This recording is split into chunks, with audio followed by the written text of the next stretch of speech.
안녕하세요. 미래를 설계하라 경제 잡화사전 진행의 정소희입니다. 오늘은 유상화, 최민경, 김가은 아나운서와 함께합니다. 안녕하세요. 안녕하세요.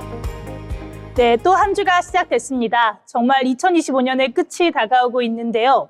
올해의 끝이 다가오면서 올 한 해의 투자 성적표 매기시는 분들 많을 것 같습니다. 다행히도 지난주 글로벌 증시가 AI 훈풍을 타고 기분 좋게 마감하면서 우리 증시에도 유종의 미를 거둘 수 있을 것이라는 기대감이 들어오고 있는데요. 어떤 신호들이 있었는지 구체적으로 하나씩 알아보도록 하겠습니다. 먼저 지난주 금요일 마감한 뉴욕 증시 상황부터 살펴보겠습니다. 유상화 아나운서 전해주시죠. 네, 현지 시간 12월 19일 마감한 미증시 마감 상황 전해드립니다. 19일 미증시는 선물 옵션 만기 효과와 AI발 긍정적인 관련 뉴스로 3대 지수 모두 상승 마감했습니다. 구체적인 지수 살펴보시면 다우지수는 0.38%, S&P 500 지수는 0.88% 올랐고요. 나스닥은 1.31% 오르면서 상승폭이 가장 컸습니다. 미증시는 장 초반 S&P 500 옵션 시장의 핵심 레벨인 6,800포인트를 상회하면서 강한 출발을 했습니다. 그런 뒤에는 물량 소화를 거치면서 등락을 이어가는데요. 다만 장 마감까지 지수 상승 흐름은 이어갔습니다. 특히 AI 관련주가 시장을 주도했던 하루였는데요. 오라클과 엔비디아를 중심으로 강한 매수세가 들어왔습니다.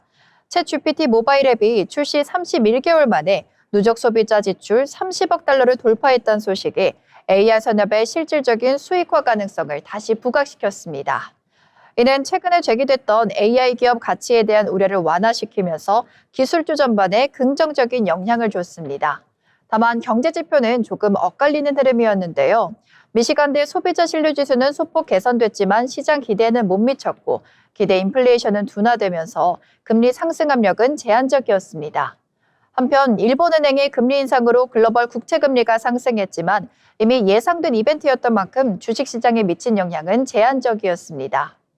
이번 주 일정도 함께 살펴보시면요. 크리스마스 연휴로 거래일이 하루가 줄어듭니다. 그러면서 이번 주에 중요한 일정들이 예정이 돼 있습니다.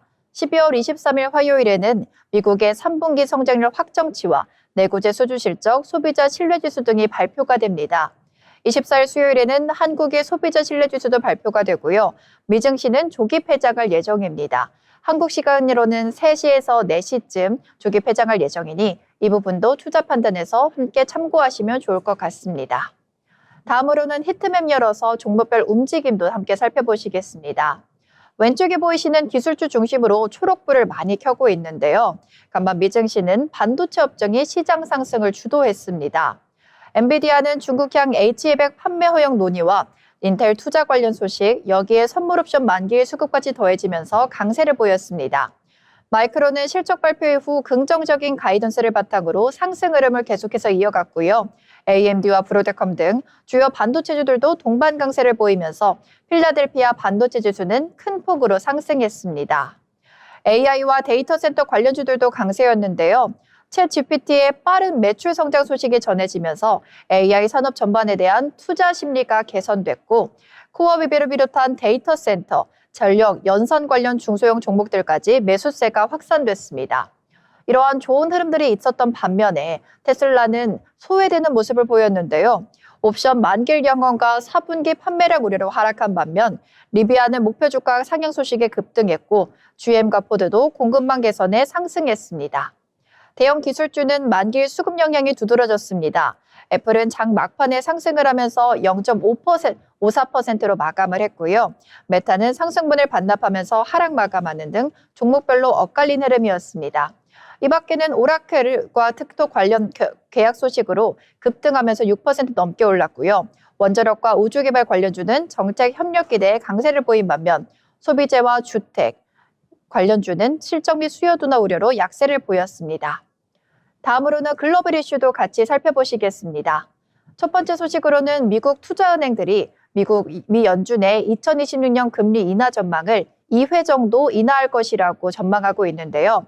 구체적인 내용 살펴보시면 미국 월가의 주요 투자은행들이 미 중앙은행인 연방준비제도가 2026년도에 기준금리를 대체로 2회 안팎으로 인하한 후 당분간 동결할 것으로 내다보는 것으로 파악됐습니다. 내년도 미국 경제는 올해와 유사한 대체로 양호한 성장세를 유지할 것으로 투자은행들은 전망하고 있습니다. 한국은행 뉴욕사무소는 현지 시간 20일 2026년 미국 경제 전망 및 주요 이슈 보고서에서 미 정책 금리에 대한 주요 투자은행의 전망 및 특징에 관해서 이처럼 설명했습니다. 하는 집계에 따르면 조사 대상 10개 투자은행 중 골드만삭스, 모건 스탠리, 웰스파고, 바클레이스, 뱅크 오브 아메리카, 노무라 등 6개가 내년 중 연준이 금리 인하를 2차례 할 것으로 예상했습니다. 또 다른 투자은행들의 예측도 있었는데요.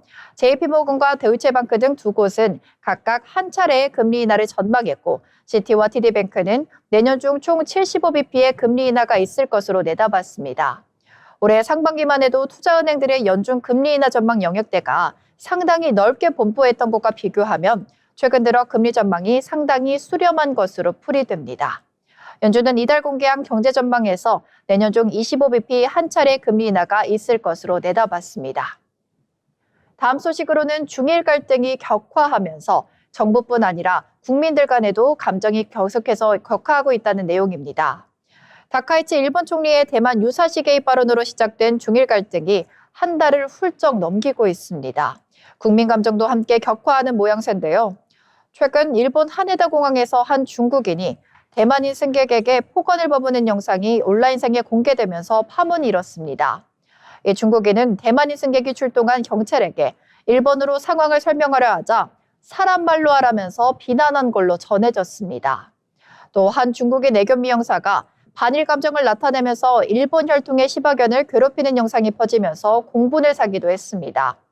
다카이치 일본 총리는 갈등의 씨앗이 된 대만 유사시 개입 시사 발언에 대해서는 정부의 종래 입장을 바꾸는 것은 아니라고 하면서도 대화를 강조하면서 발언 철회에는 여전히 명확한 입장을 내놓지 않고 있습니다. 마지막 글로벌 이슈도 일본 관련된 소식입니다.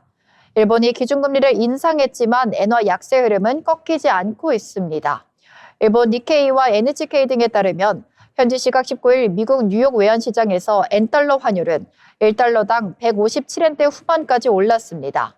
이로써 엔화 가치는 전일보다 달러당 2엔 정도 상승하면서 약 한 달 만에 최저 수준이 됐습니다. 이날 엔화는 유로화에 대해서는 184엔대 후반까지 올라 엔화 가치는 1999년 유로화 도입 이후 역대 최저를 경신했습니다. NHK는 일본은행의 금리 인상 속도가 완만할 것이라는 견해가 시장에서 퍼지면서 엔 매도, 달러 매수의 흐름이 나타났다고 분석했습니다.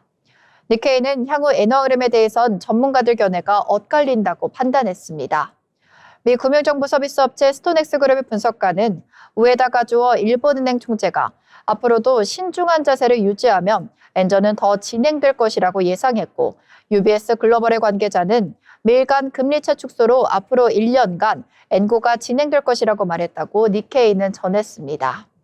앞서 일본은행은 지난 18일에서 19일 금융정책결정회의를 열고 기준금리인 단기 정책금리를 종정 0.5%에서 0.75% 정도로 0.25%포인트 인상 결정했습니다. 이에 따라 일본 기준금리는 지난 1995년 이후 30년 만에 최고 수준이 됐습니다. 다음으로는 종목별 이슈도 같이 살펴보겠습니다. 첫 번째로는 구글 소식인데요. 구글이 자사 검색 결과를 무단으로 수집해 재판매한 데이터 크롤링 업체를 상대로 소송을 제기하면서 생성형 인공지능 학습을 둘러싼 데이터 주도권 경쟁이 법정 다툼으로 번지고 있습니다. 검색 데이터를 기반으로 한 AI 학습과 서비스 확장이 가속화되는 가운데 구글이 경쟁사 견제와 콘텐츠 보호를 동시에 겨냥한 강경 대응에 나섰다는 분석이 나옵니다. 구글은 지난 19일 미국 캘리포니아 북부 연방법원에 텍사스 오스틴에 본사를 둔 데이터 크롤링 스타트업 서프 API를 상대로 저작권 침해 소송을 제기했다고 밝혔습니다. 크롤링은 다수의 웹페이지 내용을 자동으로 수집하는 기술로 검색 에짓 운영과 데이터 분석, AI 모델 학습 등에 폭넓게 활용이 됩니다. 다만 구글은 서프 API가 웹사이트별 접근 허용 지침을 무시하고 보식별 정보를 수시로 변경하거나 대규모 본 네트워크를 활용하는 방식으로 보안 장치를 회피했다고 지적했습니다. 특히 접근이 제한된 콘텐츠까지 광범위하게 수집해 문제를 키웠다는 설명입니다. 다음 소식도 함께 보시겠습니다. 마이크로소프트가 인도에 4년 동안 175억 달러 규모의 인공지능 인프라 투자에 나섭니다. 오는 2026년부터 시작하는 이 계획은 MS가 인도 내에서 가장 큰 클라우드 컴퓨팅 사업자로 도약하기 위한 조치입니다. 175억 달러는 MS의 아시아 투자 가운데 가장 큰 규모입니다. MS가 올해 초 인도에 30억 달러를 투자하겠다는 점을 고려하면 MS의 인도 총 투자 계획은 200달러가 넘습니다. MS는 이번 투자는 올해 초 발표한 30억 달러의 투자에 더해지는 것이며 우리는 이 30억 달러를 2026년 말까지 모두 집행할 예정이라고 설명했습니다. 그러면서 신규 투자는 인도 전역의 클라우드 및 AI 인프라 확장, 기술 교역, 운영 전반을 강화하는 데 사용할 것이라며 여기에는 방갈루루, 하이데라바드, 루네, 구르부람, 노아다 등 여러 도시에 있는 2만 2천 명의 이상의 직원도 포함된다고 설명했습니다. MS는 같은 날 캐나다에도 앞으로 2년 동안 75억 캐나다 달러 규모의 투자를 한다고 말했습니다. 이 투자로 새롭게 만들어지는 클라우드는 내년 하반기부터 가동할 예정입니다. 네, 그럼 이번에는 우리 지난주 국내 증시의 흐름도 살펴봐야 되겠죠? 김가은 아나운서 전해주시죠. 지난주 한 주간의 국내 증시 흐름 정리해드립니다. 지난주 국내 증시는 한마디로 원화 방어, 즉 환율의 안정이 시장의 맨 앞줄로 나온 한 주였습니다.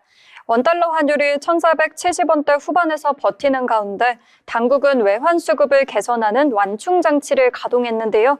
주식시장은 고점의 부담 속에 숨고르기 장세를 보였습니다. 지난주 코스피는 4,090선에서 출발해서 4,020선에 마감했습니다. 이 기간 등락을 보면 주초 하락과 중반 변동성, 주후반 소폭 회복 흐름이 존재했는데요. 15일 월요일에는 AI 관련 우려가 부각되면서 지수가 크게 밀렸고 이후 시장 심리가 회복되는 구간도 있었지만 4천선을 중심으로 등락이 이어졌습니다. 12월 한 주 흐름으로 보면 4천선을 중심으로 상하 변동성이 커진 주간으로 정리할 수 있겠습니다. 코스닥은 활성화 대책에 힘입어 915선까지 상승했습니다. 거래대금이 11조 원을 상회하면서 개인 투자자들의 유동성이 다시 공급되는 모습을 보여줬는데요. 그렇다면 종목별 특징과 업종별 분위기는 어땠을까요? 지난주에는 특정 종목이 시장을 주도하기보다는 대형주 전반의 움직임이 지수 흐름에 영향을 줬는데요. 반도체 업종과 기술주 중심의 변동이 컸고 특히 글로벌 기술주 동향과 연계된 움직임이 다수 나타나는 모습이었습니다. AI 관련 기업들이 장 초반 조정 압력을 받았지만 일부 반도체 그리고 자동차 관련 대형주는 주 후반 들어 유입된 매수세에 힘입어 소폭 회복한 것으로 보입니다. 전반적으로 지난주는 주도 섹터의 확실한 상승 흐름이 나오기보다는 업종 간 순환매 성격이 강했는데요. 기술주 중심의 업종이 초반 조정에 영향을 받았고 그 외 산업재, 소비재 등 상대적으로 실적 기반이 뚜렷한 업종으로 일부 수급이 이동했다는 평가가 나오고 있습니다. 주 후반 시장이 4천선을 중심으로 다소 안정된 모습을 보인 것은 업종 간 균형적인 매수세가 일부 유입된 결과로 해석됩니다. 이어서 지난주 수급 흐름과 글로벌 요인 알아보시죠. 지난주 투자자별 수급 동향은 전체적으로 외국인의 매도 압력이 높은 편이었고 기관의 대응은 일부 혼재됐습니다. 월요일과 목요일의 조정은 외국인 매도세가 심화된 날과 겹친 것으로 보이고 금요일의 소폭 회복은 기관의 매수세가 일부 유입되면서 균형을 맞춘 결과로 해석되는데요. 개인 투자자는 전반적으로 분할 매수 그리고 매도의 혼합 흐름을 보여줬습니다. 다음은 글로벌 요인 그리고 시장의 배경입니다. 지난주 글로벌 시장에서는 미국의 경제 지표 발표를 앞둔 관망세와 기술주 중심의 투자 심리 변화가 코스피에 영향을 줬습니다. 아시아 증시 전방이 변동성 장세를 보였고 특히 기술주 약세가 국내 증시에 전이됐는데요. 12월이라는 계절적인 요인과 함께 환율의 안정 노력 그리고 외국인 투자자들의 심리 변화가 복합적으로 작용하면서 전반적인 시장 변동성이 커진 한 주였습니다. 또한 한국과 미국의 통화 수업 연장 소식이 환율 안정 요인으로 부각되면서 시장 참여자들 사이에서 투자 심리 안정에 일부 기여했습니다. 이번 주 주요 증시 일정도 함께 알아보시죠. 내일은 23일 월요일에는 미국의 개인 소득 그리고 개인 소비 지출이 업데이트될 예정입니다.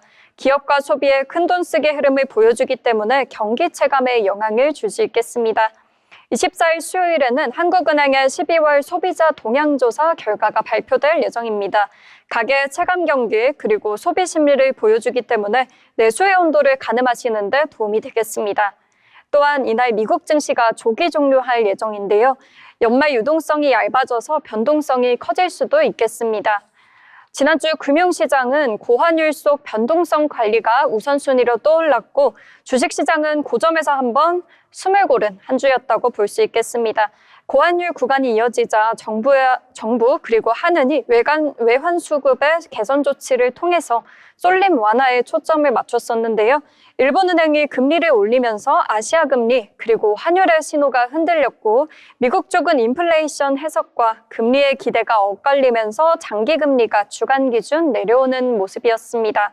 위험자산 신호가 꺾였다기보다는 환율 그리고 금리 변동성이 커질 때 나타나는 속도 조절이 나온 한 주였습니다. 지금까지 지난주 국내 증시 흐름 정리 그리고 이번 주 증시 전망 짚어봤습니다. 네, 이렇게 지수는 쉬어갔지만 코스닥으로 개인 자금이 다시 들어오기 시작했다는 점은 긍정적으로 보여집니다. 이번 주에는 수요일에 미국 증시가 조기 폐장되면서 외국인들의 움직임이 또 다를 수 있으니까요. 이 부분도 꼼꼼하게 보시면서 대응해 보시면 좋을 것 같습니다. 네, 다음으로는 알아두면 좋을 이야기들을 소개해드리는 모이슈 시간인데요. 민경 아나운서, 오늘은 어떤 내용을 준비하셨을까요? 네, 오늘 모이슈 시간에서는 우리가 매일 사용하지만 쉽게 의식하지는 않는 존재, 바로 알고리즘에 대해 이야기해 보겠습니다. 유튜브를 보다 보면 다음 영상이 자동으로 재생되고 SNS를 켜자마자 관심 있을 만한 게시물이 뜨곤 하죠. 이렇게 우리가 무엇을 보고 읽고 넘길지 결정하는 데 알고리즘은 이미 깊숙이 관여하고 있습니다. 그렇다면 이런 질문이 생깁니다. 우리는 과연 스스로 선택하고 있는 걸까요? 선택을 당하고 있는 걸까요? 알고리즘은 원래 문제를 해결하기 위한 계산 절차나 규칙을 뜻하는 말입니다. 하지만 지금 우리가 말하는 알고리즘은 플랫폼이 이용자의 행동 데이터를 분석해 무엇을 보여줄지 결정하는 시스템을 의미합니다. 우리가 클릭한 영상, 머문 시간, 좋아요를 누른 기록까지 분석해 취향에 맞는 컨텐츠를 분석하죠. 덕분에 원하는 정보를 더 빠르고 편리하게 찾을 수 있다는 장점이 있습니다. 알고리즘은 분명 우리 삶을 효율적으로 만든 기술입니다. 하지만 이 편리함에는 한 가지 구조적인 특징이 있습니다. 알고리즘은 우리가 좋아할 가능성이 높은 정보만 계속해서 보여준다는 점입니다. 이 과정에서 나타나는 현상이 바로 필터 버블입니다. 비슷한 생각, 비슷한 취향의 컨텐츠만 반복해서 노출되면서 다른 시각이나 새로운 정보는 점점 화면에서 사라지게 됩니다. 우리는 다양한 정보를 접하고 있다고 느끼지만 사실은 점점 한쪽으로 정리된 정보만 보고 있을 수 있습니다. 조금 더 와닿게 일상 속 사례로 살펴보겠습니다. 유튜브에서 한번 자극적인 제목의 영상을 클릭하면 이후 추천 영상은 비슷한 주제와 비슷한 톤으로 채워집니다. SNS도 마찬가지입니다. 특정 이슈에 공감하거나 댓글을 남기면 비슷한 의견의 게시물이 더 자주 노출됩니다. 이 과정에서 우리는 스스로 선택하고 있다고 느끼지만 사실은 알고리즘이 미리 정해둔 선택지 안에서 움직이고 있는 셈입니다. 선택의 폭이 점점 넓어지는 것처럼 보이지만 실제로는 비슷한 정보 안에 머무르고 있는 것입니다. 알고리즘의 영향은 개인의 취향을 넘어 정보 환경 전반으로 확장되고 있습니다. 자극적인 제목이나 강한 주장일수록 더 많은 반응을 얻고 알고리즘은 이런 콘텐츠를 더 널리 퍼뜨립니다. 반면 차분한 설명이나 검증된 정보는 상대적으로 주목받기 어려워집니다. 정보의 양은 넘쳐나지만 무엇이 중요한지, 무엇을 믿어야 할지는 오히려 더 헷갈리는 시대가 온 셈입니다. 알고리즘은 우리를 편하게 해주는 기술이지만 동시에 우리의 선택을 조금씩 대신하고 있을지도 모릅니다. 중요한 것은 알고리즘을 없애는 것이 아니라 이것을 인식하는 일입니다. 지금 내가 보고 있는 정보가 내가 선택한 것인지 아니면 선택된 것인지를 한 번쯤 돌아볼 필요가 있습니다. 알고리즘이 길을 안내하는 내비게이션이라면 최종 목적지를 정하는 건 결국 우리 자신이어야 하지 않을까요? 지금까지 알고리즘이 우리의 선택을 대신하고 있는 건 아닌지 살펴봤습니다. 이상으로 모이슈였습니다. 네, 알고리즘은 내비게이션일 뿐 목적지는 내가 정해야 된다는 말이 굉장히 인상 깊은데요. 가끔은 알고리즘이 추천하지 않는 낯선 이야기, 반대편의 목소리들도 들어봐야 할 것 같습니다. 다음은 뉴스 브리핑 시간입니다. 먼저 유상화 아나운서 전해주시죠. 네, 제가 준비한 첫 번째 소식은 생성형 AI 관련된 소식인데요. 다들 생성형 AI를 사용을 해보셨거나 아니면 이제는 없이는 생활이 안 된다라고 하시는 분들이 많을 겁니다. 그와 관련된 소식인데요. 이제는 AI 이용자 절반이 전문직 대체가 가능하다라는 인식을 담은 기사입니다. 인공지능 서비스 이용자의 절반가량은 AI 서비스가 법률이나 세무 등 전문직을 대체할 수 있다고 생각하는 것으로 나타났습니다. 3.3은 지난 1일에서 7일 전문직 관련 AI 서비스에 대한 이용자 인식을 파악하기 위해 681명을 대상으로 AI 전문직 플랫폼 인식조사를 진행했다고 밝혔습니다.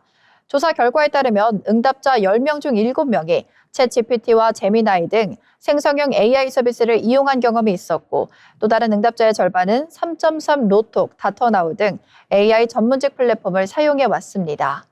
AI 서비스를 이용해본 응답자 중 61%가 AI 전문직 플랫폼을 사용해본 셈인데요. 향후 5년 이내 AI가 전문직을 대체할 수 있다고 생각하는 질문에는 응답자의 52.7%가 그렇다고 대답했습니다.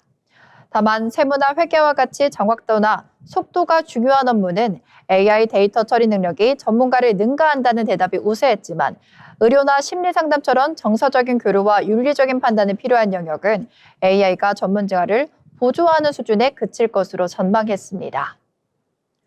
네, 다음 소식도 함께 보시겠습니다. 양장 컴퓨팅 상용 기술 특허가 원천 기술보다 3배 빠른 성장세를 보이고 있다는 소식인데요. 최근 10년간 양장 컴퓨팅 기술 개발이 기초 원천 기술 중심에서 하드웨어, 소프트웨어 서비스 등 실제 산업에 적용하기 위한 상용 기술을 중심으로 빠르게 전환되는 것으로 나타났습니다. 우리나라는 최근 10년간 양장 컴퓨팅 특허 출원 연평균 증가율에서 세계 3위를 차지했습니다. 지식재산처는 최근 10년간 주요국에 출원된 양장 컴퓨팅 특허 출원이 99,162건으로 집계됐다고 밝혔습니다. 전체 양자 컴퓨팅 특허 출원에서 상용화 기술은 2015년 7건에서 2023년 1,001건으로 급증하면서 연평균 86.1% 성장한 반면 기초 원천 기술은 2014년 76건에서 2023년 643건으로 연평균 26.8% 성장에 그쳤습니다. 이는 양자 컴퓨팅 기술이 더 이상 기초 연구 단계에 머무르지 않고 하드웨어 구현, 소프트웨어 제어, 서비스화 등 산업 전용 가능성이 확대되고 있음을 시사한다고 설명했습니다. 특히 미국과 중국이 전체 출원의 70% 이상을 차지하면서 글로벌 기술 경쟁을 주도하고 있습니다. 우리나라의 출원 비중은 아직은 낮지만 중국과 이스라엘에 이어서 연평균 증가율 3위를 기록했으며 하드웨어, 소프트웨어 중심의 상용 기술 꾸준히 증가하고 있어서 산업화 초기 확산 단계에 진입한 것으로 평가됩니다. 오늘 제가 준비한 소식은 여기까지입니다. 네, 이렇게 AI는 전문직들을 넘보고 양자 컴퓨팅은 상용화 단계에 진입했는데요. 우리 기업들도 이런 골든타임을 놓치지 않아야 할 것 같습니다. 그럼 다음 뉴스는 민경 아나운서가 전해주실 텐데요. 어떤 내용일까요? 제가 준비한 소식은 SK텔레콤 해킹 관련 사고입니다. 대규모 개인정보 유출 사고가 발생한 SK텔레콤에 대해 소비자분쟁조정위원회가 피해자 1인당 10만 원 상당의 보상을 결정했습니다. 한국소비자원 소비자분쟁조정위원회는 지난 4월 발생한 SK텔레콤 해킹 사고로 가입자들의 개인정보가 유출되며 실질적인 소비자 피해가 발생한 사실이 인정된다고 밝혔습니다. 이번 사고는 이동통신 핵심 서버가 외부 공격을 받으며 개인정보 관리 체계 전반에 대한 우려를 키운 사건으로 당시 이용자들의 불안과 불편이 크게 확산된 바 있습니다. 이에 따라 위원회는 보상 신청자들에게 통신요금 할인 5만 원과 제휴 가맹점에서 현금처럼 사용할 수 있는 포인트 5만 점을 지급해 총 10만 원 상당의 보상이 이루어지도록 결정했습니다.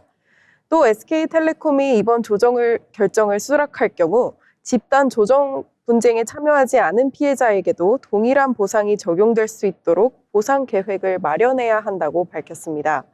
전체 피해자는 약 2,300만 명에 달할 것으로 추산되며 이 경우 전체 보상 규모는 최대 2조 3천억 원에 이를 가능성도 제기되고 있습니다. SK텔레콤은 조정 결정사를 받은 날로부터 15일 이내에 수락 여부를 통보해야 하며 수락 여부에 따라 향후 보상 절차가 본격화될 전망입니다. 소비자위는 이번 결정을 통해 대규모 소비자 피해를 신속히 회복하는 한편 통신사의 개인정보 보호와 재발 방지 노력이 함께 이뤄져야 한다고 주장했습니다. 다음 소식 전해드리겠습니다. 올해 서울 아파트 월세 상승률이 3%대를 기록하며 연간 기준 역대 최고치를 기록했습니다. 한국부동산원에 따르면 올해 1월부터 11월까지 서울 아파트 월세는 3.29% 상승해 관련 집계가 시작된 2015년 이후 처음으로 연간 상승률 3%대를 기록했습니다. 이는 지난해에 이어 2년 연속 최고치를 경신한 것으로 고금리 기조가 장기화되는 가운데 전세 매물이 줄고 전세의 월세화 현상이 빠르게 확산된 영향으로 분석됩니다. 특히 상반기에는 비교적 완만한 상승세를 보였지만 하반기 들어 상승폭이 커지며 10월과 11월에는 월세 상승률이 각각 0.6%대를 기록했습니다. 지난달 기준 서울 아파트 평균 월세는 약 147만 원, 중위 월세는 122만 원으로 집계돼 월세 부담이 빠르게 커지고 있는 모습입니다. 전문가들은 대출 규제와 전세자금 마련 부담으로 임차 수요가 월세로 몰리고 있다며 전세 물량 부족과 주거비 상승 압박이 당분간 이어질 가능성이 크다고 보고 있습니다. 지금까지 뉴스 브리핑이었습니다.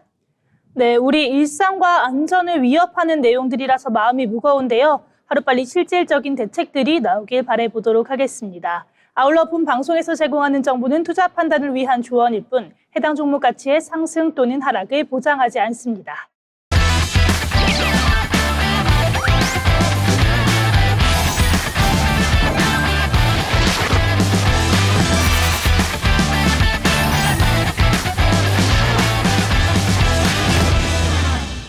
네, 이번 시간은 투자의 고수가 되고 싶은 아나운서들이 모여 주식 이야기, 경제 이야기 나눠보는 돈의 맛 시간입니다.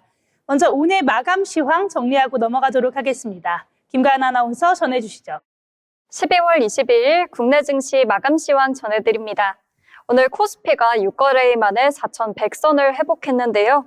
인공지능 산업에 대한 버블 우려 완화와 지난 주말 미국 증시에서 기술주를 중심으로 한 투자 심리 개선 등이 국내 증시에도 영향을 미치면서 긍정적인 흐름이 이어진 것으로 보입니다. 코스피 오늘 2.12% 상승하면서 4,105선에 장 마감했는데요. 기관이 오늘 외국인이 1조 1,000억 원, 기관이 1,600억 원치를 쓸어 담는 모습 보여줬습니다. 개인은 차익 실현성 매물을 쏟아내면서 2조 6천억 원치를 팔았습니다. 다음은 코스닥입니다. 코스닥 지수는 1.52% 오르면서 929선의 거래를 마쳤는데요. 코스닥 오늘 외국인이 300억 넘게 팔았지만 개인과 기관이 각각 1,085억 원, 653억 원 매수하면서 지수의 상승 흐름을 이끌었습니다. 다음은 시총 상위 종목들의 흐름 살펴보시죠. 먼저 코스피 시총 상위 종목입니다. 1위부터 10위까지 나와 있는데요. 오늘 시가총액 상위 종목 대부분이 상승 마감하는 모습 보여줬습니다. 삼성전자 4% 가까이 오르면서 11만 500원의 거래를 마쳤습니다. SK하이닉스 오늘 6% 넘게 상승한 58만 원의 종가 기록했는데요. LG에너지솔루션도 2.77% 오르면서 38만 9,500원의 거래를 마쳤습니다. 현대차 그리고 기아, 이 자동차 관련주들은 강보합권의 움직임 보여줬습니다. 다음은 코스닥 시총 상위 종목들의 흐름입니다. 알테오젠 2% 가까이 상승하면 하락하면서 43만 9,500원의 종가 기록했습니다. 에코프로비엠 2.52% 오른 15만 8,900원에 장 마감했습니다. 에코프로도 1% 넘게 상승하면서 9만 8천원의 거래를 마쳤는데요. ABL바이오는 2.63% 하락한 18만 5,400원에 장 마감했습니다. 레인보 로보틱스 오늘 빨간불 켜냈는데요.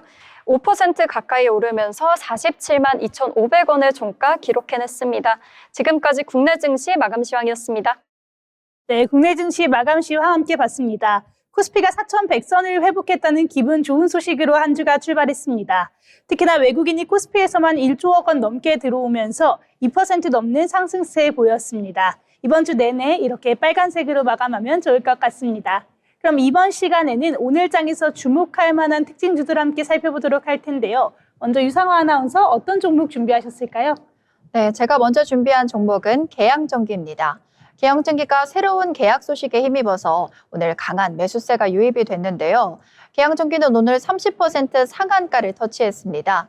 그런데 이 상한가가 오늘뿐만 아니고 17일, 18일, 3일 연속으로 터치하고 있다는 점을 주목하셔야 할 것 같습니다.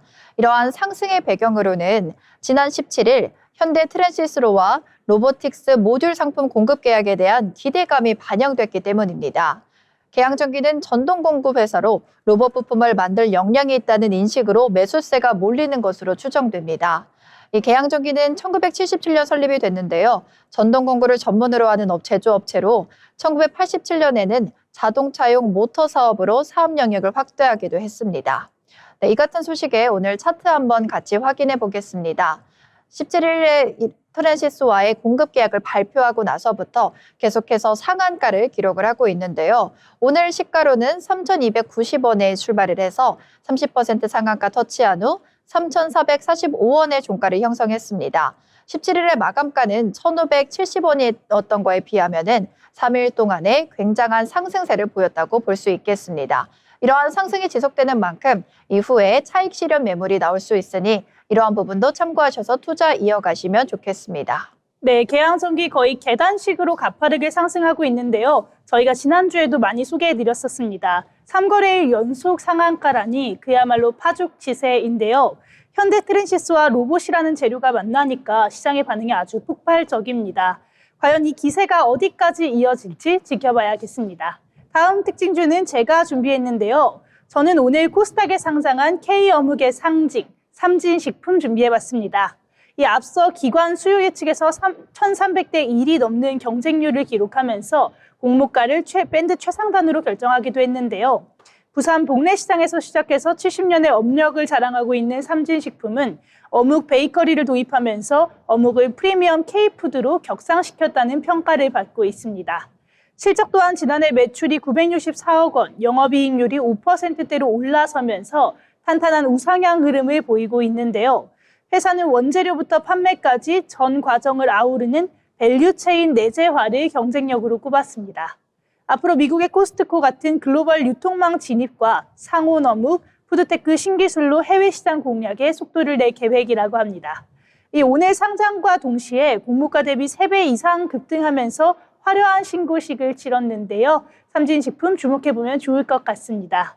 네, 그럼 다음 종목은 민경 아나운서가 준비한 종목인데요. 어떤 내용일까요? 네, 제가 오늘 준비한 특징주는 노타입니다. 노타는 오늘 장에서 AI 경량화 기술에 대한 기대감이 커지며 강한 관심을 받았습니다. 노타는 인공지능 모델의 크기와 연상량을 줄여 스마트폰이나 차량, CCTV 등 기기 안에서 바로 AI를 구동할 수 있게 하는 온디바이스 AI 기술을 핵심 사업으로 하고 있는 기업인데요.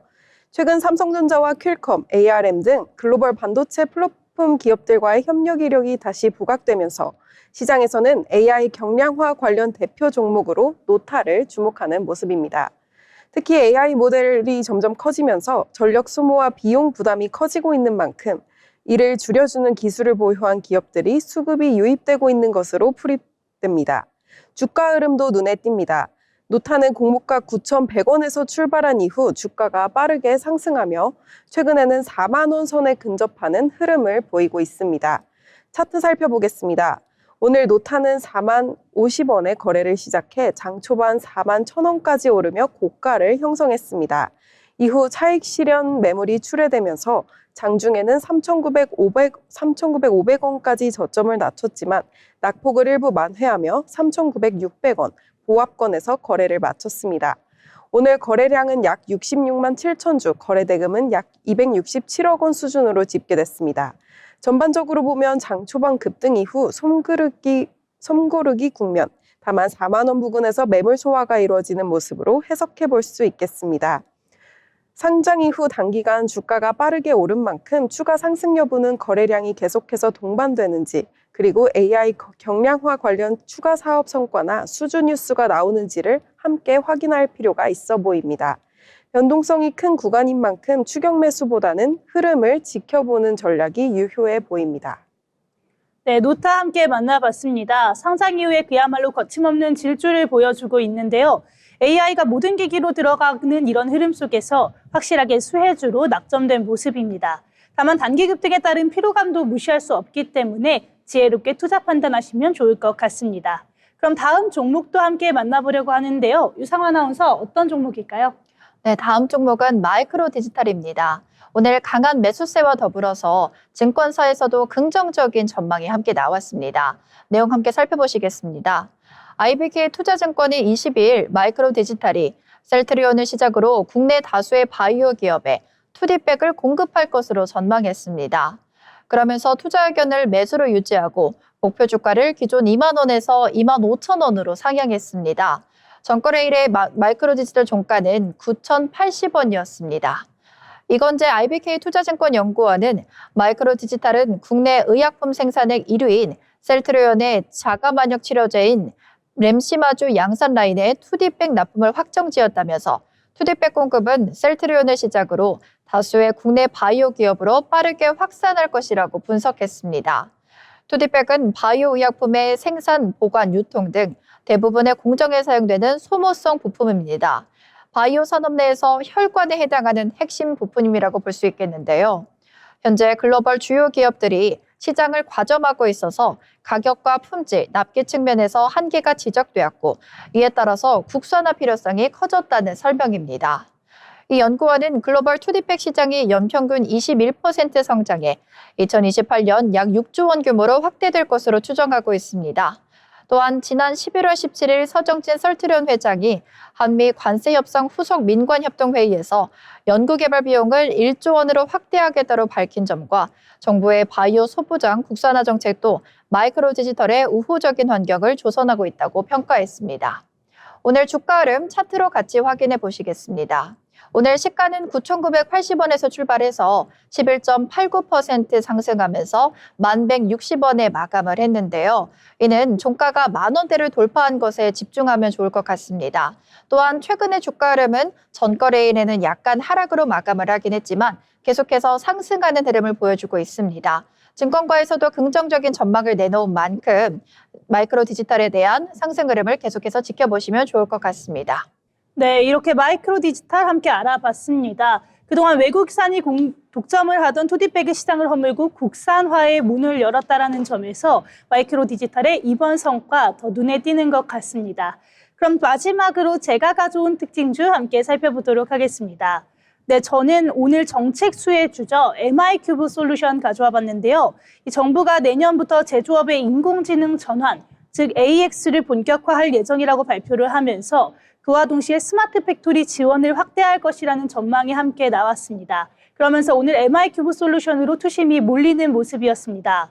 이 MI큐브 솔루션은 AI와 디지털 트윈 기술을 활용해서 제조 솔루션을 제공하는 기업인데요. 이미 반도체나 2차 전지 같은 주요 산업 현장에서 실력을 입증해왔습니다.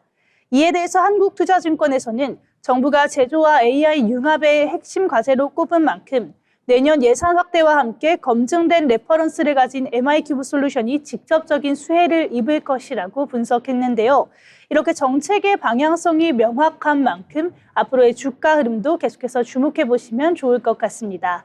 이렇게 오늘 특징주들 함께 알아봤는데요. 저희가 오늘 전해드린 내용 참고하셔서 투자 포트폴리오 구성해 보시면 좋을 것 같습니다. 네, 다음은 우리 기업에 대해서 알아보는 기업사전 시간이죠. 오늘은 민경 아나운서 어떤 내용을 준비하셨을까요? 네, 오늘은 국내 의료미용 시장에서 빠르게 성장하고 있는 기업, 바로 클래시스에 대해 알아보겠습니다. 최근 클래시스는 비수술 리프팅 의료기기를 앞세워 해외 매출 비중을 빠르게 확대하며 글로벌 의료미용 시장에서 주목받고 있습니다. 특히 회복기간이 짧고 일상생활 복귀가 빠른 시술에 대한 수요가 늘면서 관련 의료기기 시장도 함께 성장하고 있는데요. K-뷰티를 넘어 K-의료미용을 대표하는 기업으로 평가받는 클래시스 어떤 기업인지 자세히 알아보겠습니다. 클래시스는 2007년에 설립된 국내 의료미용 기기 전문 기업으로 본사는 서울에 위치해 있습니다. 병원, 의원에서 사용하는 비수술 기반 의료미용 장비를 주력으로 개발하고 있으며 현재는 전 세계 60여 개국에 제품을 공급하고 있습니다. 특히 피부 리프팅과 탄력 개선을 중심으로 한 고강도 집속 초음파, HIFU 기술을 기반으로 의료미용 시장에서 입지를 다져왔습니다. 이 같은 기술력은 의료 현장의 실제 사용 경험을 바탕으로 지속적으로 고도화되고 있습니다. 다음으로 비즈니스 모델입니다. 클래시스의 비즈니스 모델은 의료미용 장비 판매를 중심으로 한 B2B 구조입니다. 병원과 클리닉을 대상으로 의료기기를 공급하고 소모품과 유지관리 서비스를 통해 지속적인 수익을 창출하는 방식인데요. 장비 판매 이후에도 반복적인 매출이 발생하는 구조를 갖추면서 안정적인 수익 기반을 마련하고 있습니다. 비수술, 비침습 시술 수요가 늘어나면서 회복 부담이 적은 의료미용 장비가 안정적인 성장 동력이 되고 있습니다. 세 번째는 시장 위치와 경쟁력입니다. 클래시스는 국내 의료미용 기기 기업 가운데 해외 매출 비중이 가장 높은 기업으로 꼽힙니다. 글로벌 의료미용 시장에서는 기술 신뢰도와 가격 경쟁력을 동시에 갖춘 중견 의료기기 기업으로 평가받고 있는데요. 특히 HIFU 리프팅 장비 분야에서는 다수의 임상 데이터와 의료진 사용 경험을 바탕으로 안정적인 신뢰를 확보하고 있습니다. 이는 단기간 성과가 아닌 장기간 축적된 현장 경험에서 나온 경쟁력으로 볼 수 있습니다. 네 번째는 최근 전략과 확장 방향입니다. 클래시스는 최근 해외 시장 확대를 핵심 성장 전략으로 삼고 있습니다. 미국과 유럽, 동남아 시장을 중심으로 현지 파트너십을 강화하며 글로벌 유통망을 꾸준히 넓혀가고 있는데요. 또한 리프팅 장비를 넘어 피부 탄력 관리와 바디 라인 관리 등 적용 분야를 확장하며 제품 포트폴리오 다각화에도 나서고 있습니다. 의료미용을 하나의 헬스케어 산업으로 확장해보겠다는 중장기 전략도 엿볼 수 있습니다. 지금까지 의료미용 시장에서 빠르게 성장하고 있는 기업 클래시스에 대해 알아봤습니다. 비시술 의료미용 수요가 꾸준히 증가하는 가운데 클래시스는 기술력과 글로벌 확장을 바탕으로 의료미용 산업의 변화를 이끌고 있습니다. K-헬스케어를 대표하는 기업으로서 클래시스가 앞으로 글로벌 시장에서 어떤 성과를 만들어낼지 기대가 됩니다. 네, 이렇게 안전하고 쉽게 예뻐지고 싶은 소비자의 니즈와 이를 이뤄줄 수 있는 기술이 만났을 때 산업이 얼마나 폭발적으로 성장할 수 있는지 가장 잘 보여줄 수 있는 사례가 클래시스인 것 같습니다. 네, 다음은 투자 리포트 시간 함께 해보려고 하는데요. 오늘도 알기 쉽게 하나씩 풀어드리도록 하겠습니다. 유상화 아나운서, 오늘은 어떤 내용일까요? 네, 오늘은 AI 산업에 대해서 얘기를 해보려고 합니다. 이미 AI는 시장에 뜨거운 이슈가 된 지가 오랜데요. 그래서 사람들이 이미 AI 투자하기에는 너무 늦은 것 아닌가요? 라고 질문을 하곤 합니다. 하지만 이 리포트에서는 확실하게 그 방향을 제시를 해주고 있습니다. 지금은 AI 투자의 끝이 아니라 본격적인 인프라 투자 구간의 시작이다 라고 말할 수 있겠습니다. 네, 자세한 내용 같이 살펴보시겠습니다. AI 산업은 이제 아이디어 경쟁이 아니라 돈이 얼마나 들어가느냐, 즉 수익화에 집중을 하고 있기 때문입니다. 이에 따라서 글로벌 빅테크들이 AI 모델 개발보다 데이터 센터, 네트워크, 전력, 연결 구조에 더 많은 돈을 쓰기 시작을 했습니다. 이게 흐름이 한번 바뀌었다는 것으로 해석할 수 있겠는데요. AI는 이제 소프트웨어 산업이 아니라 대규모 제조, 설비 투자 산업의 성격을 띠기 시작했습니다. 자, 그럼 AI 투자 구조가 어떻게 바뀌고 있는지 그 변화에 대해서 자세히 살펴보겠습니다. 먼저 초기 투자 AI는 모델 개발과 알고리즘 경쟁, 그리고 소프트웨어 성능 개선이 중심이었습니다. 하지만 지금은 다릅니다. 리포트에 따르면 AI 투자에서 인프라 비중이 빠르게 커지고 있습니다. 이 이유는 간단한데요. AI 모델이 커질수록 몸집이 점점 늘어날수록 연산량이 폭증하고 전력 사용량이 늘어나기 마련입니다. 이와 함께 데이터 이동이 급격히 증가할 텐데요. 이전에는 빠른 연산에만 집중하는 흐름이었다면 이제는 AI가 커질수록 보이지 않던 하드웨어 한계가 드러나기 시작을 한 겁니다. 그래서 시장은 이제 누가 더 똑똑한 AI를 만드느냐 보다도 이걸 어떻게 안정적으로 운용할 수 있는지 안정성과 수익성에 더 집중을 하게 된 겁니다. 요즘에 AI나 반도체 종목들이 주목을 받으면 그에 따라서 전력기기 인프라들도 함께 주목을 받게 되는 그런 흐름 보셨을 겁니다. 이 이유가 여기 AI 인프라에 있는 것이라고 해석해 주시면 될 것 같습니다. 자, 그럼 AI 산업과 관련해서 병목 현상도 같이 빼놓을 수가 없겠는데요. 첫 번째 병목 현상은 바로 전송과 관련이 있습니다. 이 AI 초창기의 병목은 GPU, 즉 연산 능력에 있었습니다. 하지만 지금은 그 흐름이 달라졌는데요. 리포트의 표현을 빌리자면 AI 데이터 센터 병목은 연산이 아니라 연결이다라고 표현을 합니다. GPU는 빨라졌는데 데이터를 주고받는 속도가 따라오지 못하는 상황이 된 겁니다. 그래서 이제는 전송이라는 부분에 집중을 해야 하는데요. 아무리 GPU가 좋아도 연결이 느리고 전력의 효율성이 떨어지면 AI 성능은 제한을 받는 구조가 되겠습니다.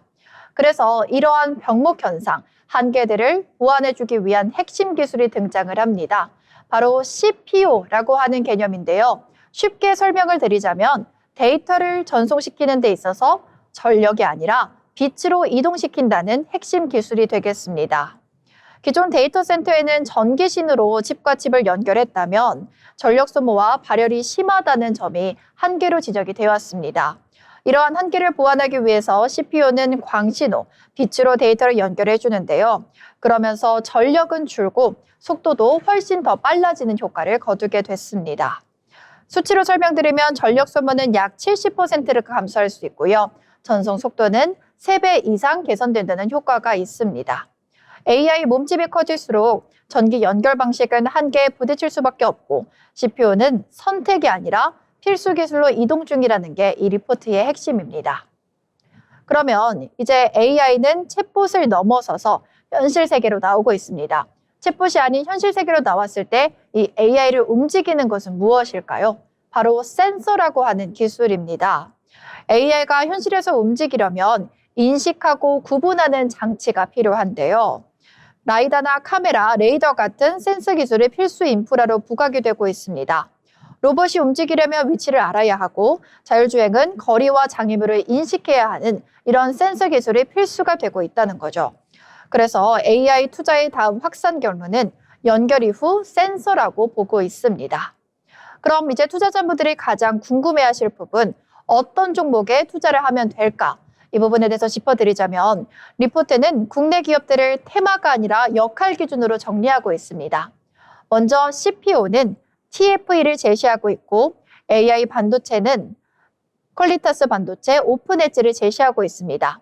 또한 핵심 기술이 된 센서 관련 종목으로는 퓨런티어, 스마트 레이더스 시스템이 있습니다.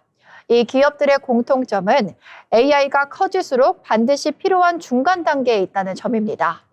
그래서 당장 실적보다는 탄탄한 고객사가 얼마나 있는지, 기술 채택 가능성이 높은지, 산업 내 위치 등이 더 중요한 구간이라는 설명이 되겠습니다. 지금까지 투자 리포트 전해드렸습니다. 네, 투자 리포트 함께 만나봤습니다. 아울러 본 방송에서 제공하는 정보는 투자 판단을 위한 조언일 뿐 해당 종목 가치의 상승 또는 하락을 보장하지 않습니다.